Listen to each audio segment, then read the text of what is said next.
good afternoon, everyone, or good morning, rather. Good morning, Sam. Tell us something interesting about yourself. Something interesting about myself is that I work for my family's business. And so at a young age of 10, I used to go to the office with my dad. And although during those times I didn't appreciate it as much, I think that that gave me a voice, and my dad showed me that my voice mattered. And it really did have a long-lasting effect to the present. What makes someone influential in this day and age amidst the shallow social media noise?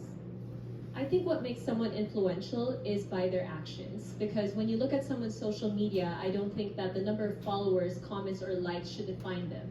What defines them is the actions that they take. And I am a firm believer. I even have a podcast called Walk the Talk. And I think that someone who aims to be influential should always do that. How do you balance cultural and traditional values with modern day aspirations? And what advice would you give to other young Filipinas navigating this challenge? Sorry, could you repeat the question? How do you balance cultural and traditional values with modern day aspirations? And what advice would you give to other young Filipinas navigating this challenge? I think to find the cultural traditions and to also modernize it, first we need to accept it. I'm from Cavite, and in Cavite they always say, basta Caviteña palaban. And so I think bravery is part of our values in our traditional Filipino, but nowadays I think bravery means something else. It means being able to stand up for yourself and break stereotypes, especially for women. I think that we do that on a daily basis. And so if we are able to find the dialogue between traditional and modern values, then I think that we can definitely apply both. Wilmer?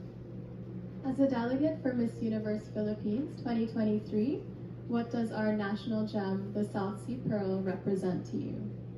Well, the Philippines is of course known as the Pearl of the Orient, as it should, and rightfully so, because like the Philippines, it embodies beauty, simplicity, grace, and I think that not only describes the Philippines and the tourism spots that we have, but also our people.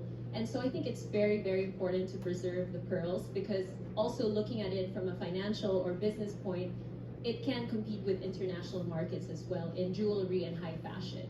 And so I think that to preserve the pearl means to immortalize our culture and to also promote it. Miley Apparel? How important do you think it is to support and promote locally made products like Smiley in the Philippines? I think it's very, very important to support local. I'm an advocate for sustainable agriculture, and I know that weaving and harvesting also encompasses apparel. And so I think that it's very important to support local, because we need to provide more jobs for the Philippine market. Again, our economy is not the most stable, especially after COVID, and there's a lot of inflation right now. And so if we do support local and give our people jobs that they need, then I think that we can all aim for a better and prosperous life. Thank you so much, Cavite. Thank you, Samantha everyone. Have a great Panlilio. day.